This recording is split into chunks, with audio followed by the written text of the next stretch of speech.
on the WNBA. I mean, they're talking like, hey, we don't need the WNBA. We can do unrivaled, blah, blah, blah, blah, blah. And the manner in which their message is delivered, it is startling. The amount of difference between somebody like Natasha. The biggest danger in turning a business negotiation into a public crusade is that it shifts the goal from problem solving to performance. Once negotiations are framed as moral battles rather than financial discussions, every statement becomes symbolic, and every concession looks like defeat. That's when nuance disappears. Most fans simply do not have access to the actual numbers. They don't know what's been offered, what's being countered, or how revenue is calculated.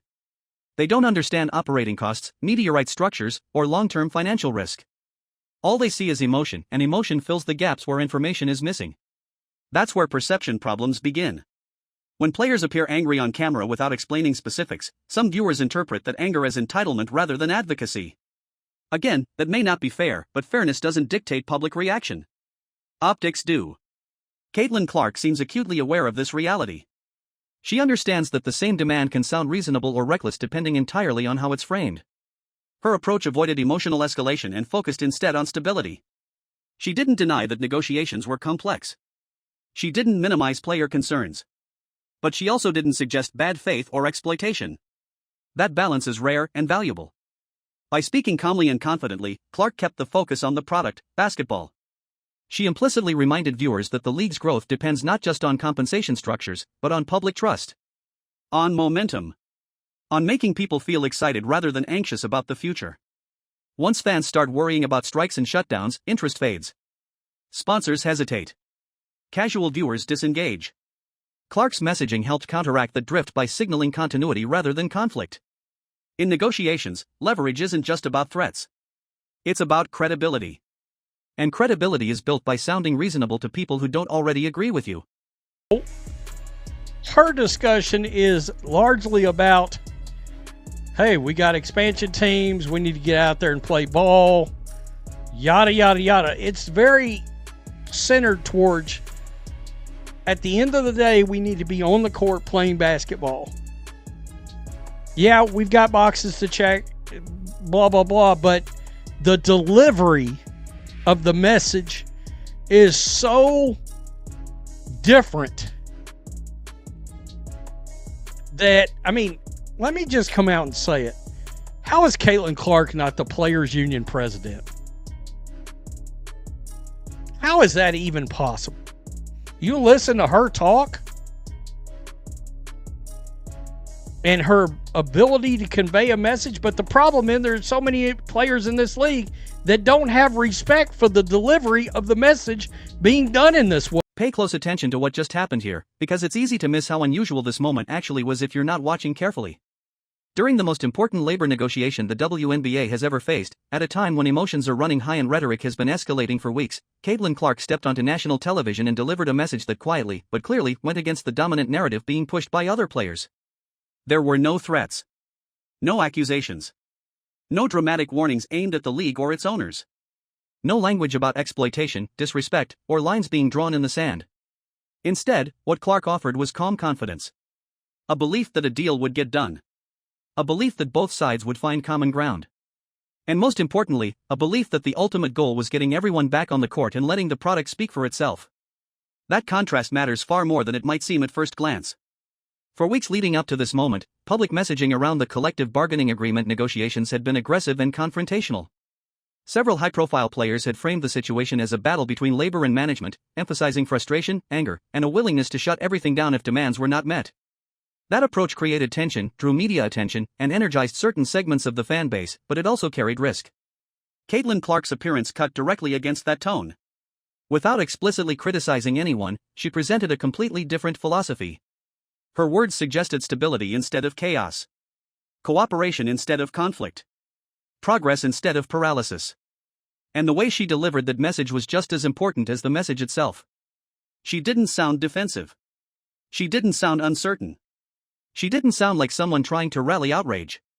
She sounded like someone who understood that this moment wasn't just about negotiating numbers, it was about protecting momentum. The WNBA is experiencing unprecedented visibility, media coverage, and commercial interest. Clark's framing acknowledged that reality instead of ignoring it. What made this especially striking is that she chose to say this on the biggest possible stage. National television. A mainstream sports audience. Not a niche podcast, not social media, not a player-driven platform, but a broadcast that reaches casual fans, sponsors, executives, and potential investors all at once. That audience doesn't respond the same way to anger that hardcore fans might. They respond to confidence, clarity, and professionalism. And that's where Clark's approach subtly shifted the conversation. Rather than positioning the league as an adversary, she positioned it as a shared project. Rather than implying bad faith, she implied ongoing effort. Rather than escalating pressure, she lowered the temperature. In doing so, she communicated something powerful without ever saying it directly: stability is good for everyone involved. This wasn't naivete. It was strategy. Clark understands something that many players, especially those deeply embedded in the emotional side of labor disputes, sometimes overlook. Optics matter. Tone matters. And once negotiations spill into the public sphere, perception can become just as influential as facts. Her message didn't undermine player leverage, but it did reframe the narrative. It suggested that leadership doesn't always look like confrontation. Sometimes it looks like restraint. Sometimes it looks like confidence instead of outrage. And sometimes, the most effective way to assert power is to appear unbothered, steady, and forward-looking. In one short appearance, Caitlin Clark introduced an alternative model of leadership during a volatile moment. And whether intentional or not, she raised an uncomfortable question for the rest of the league: if two approaches exist, which one actually helps the WNBA grow, and which one risks slowing it down? The cloud. Honestly, I'm just kind of like upset, frustrated, all of us. And in a lot of ways, just like disgusted with the W and how they're handling this and their lack of value, their lack of worth for us, their lack of even trying to attempt to move the needle with us. Like, we know what is on the horizon. We know in 2 years our TV deal is up and there's a new TV deal that's going to come that they're not even putting on the table for us. The percentages, if we actually told you the percentages of what they're giving, that they're like sending to us, it would absolutely piss y'all off. Mm-hmm. So like, just know when we are standing firm in our feet and 10 toes down, there is a reason, and we will not move until y'all move. So I'm gonna look directly into the camera too. We will not move until y'all move. Just 3 days before Caitlin Clark's NBC appearance, the tone around the CBA negotiations could not have been more different. Natasha Cloud went on camera with visible frustration and delivered a message that was sharp, confrontational, and deliberately provocative. She stared directly into the lens and addressed WNBA ownership with a blunt warning: we will not move until y'all move. There was no ambiguity in her delivery. This wasn't diplomacy. This was pressure. Cloud framed the negotiations as a standoff: players versus the league, labor versus power, us against them. She spoke about percentages and numbers in a way designed to spark outrage, even suggesting that fans would be angry if they truly understood the details. But notably, she did not actually explain those details. Instead, she relied on implication, emotion, and tone to carry the message. This approach wasn't accidental. It was a calculated negotiation tactic. By going public, Cloud sought to mobilize fans as leverage. Social media outrage, media headlines, and public sympathy can all be powerful tools in labor disputes. When fans take sides, leagues feel pressure. Sponsors get nervous. Owners worry about optics. In theory, it can force concessions faster than quiet negotiations ever could. But that strategy comes with serious risks. Once a negotiation becomes a public spectacle, control over the narrative is lost. The message no longer lives only at the bargaining table, it lives in comment sections, talk shows, and viral clips stripped of context. Fans don't see spreadsheets. They don't see balance sheets. They don't see revenue projections or operating losses. They see tone. And tone shapes perception. Cloud's tone was raw and emotional, which resonated with some fans. But to others, especially casual observers, it risked coming across as hostile, entitled, or dismissive of the league's financial reality. Fair or unfair, that perception matters. Especially when the WNBA is still building its economic foundation and relying heavily on external support. What made the contrast with Caitlin Clark so striking was not who was right or wrong, but how differently they approached the same problem. Cloud treated the negotiation as a battle to be won publicly. Clark treated it as a process to be completed professionally. Cloud wanted urgency through confrontation. Clark projected patience through confidence. Neither approach is inherently invalid.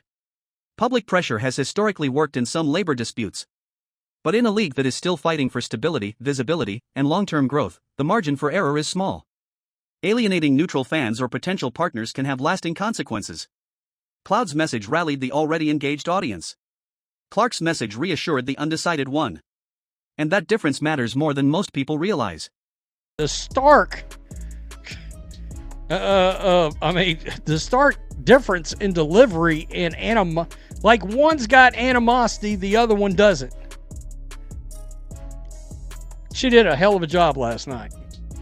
Hell of a job. Reggie Miller, what was his comparison to Caitlin? Carmelo got it right. He said Luka. You guys know I've said Steph Curry and Larry Bird. Talking about comparisons to Caitlin's game. Reggie's getting drug over that, by the way. When you actually look at what the WNBA has reportedly put on the table, the public messaging becomes even more complicated. The league proposed raising the team's salary cap from roughly $1.46 million in 2025 to over $4 million by 2027, a nearly threefold increase in just 2 years. Maximum salaries would more than double, climbing from around $240,000 to over $500,000. Average salaries would rise dramatically as well. That's not symbolic progress. That's structural change. Yet players are pushing for something deeper, a guaranteed percentage of league revenue, similar to the NBA's 50 split of basketball-related income.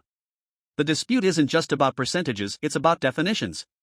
What counts as basketball-related income? How is it calculated? And should player compensation be tied to projected future revenue or actual realized revenue? Those distinctions matter enormously. The WNBA is still operating at a loss. The NBA has subsidized it for years. New media deals promise growth, but that money hasn't fully materialized yet. Players want guarantees based on where the league is going. Ownership wants safeguards based on where it is now. Both positions are defensible. But only one side has effectively communicated that complexity to the public. Caitlin Clark didn't reduce the issue to outrage or suspicion. She framed it as a shared challenge. Business is booming, she said, not we're being exploited. That single phrase shifted the emotional center of the conversation. She positioned herself not against the league, but within it. As a partner. As someone invested in its success. And that posture resonated far beyond WNBA circles. That's why her appearance raised an uncomfortable question, in a moment that demands both leverage and leadership, which approach actually moves the league forward? If you want this rewritten in an even darker, investigative YouTube tone or split into voiceover-ready segments, just say the word.